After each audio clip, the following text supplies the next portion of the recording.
আর এরপরেই আমরা সবাই মিলে চলে গিয়েছিলাম ভেতরে খাওয়া দাওয়া করতে।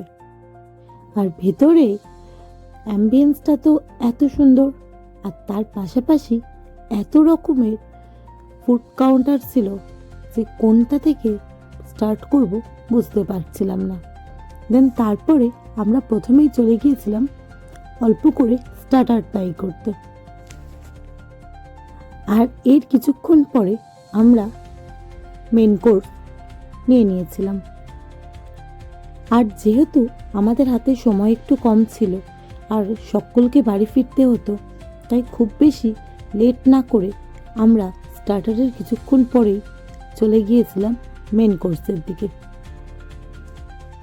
আর এখানে বাঙালি খাবার থেকে শুরু করে চাইনিজ সমস্তটাই ছিল।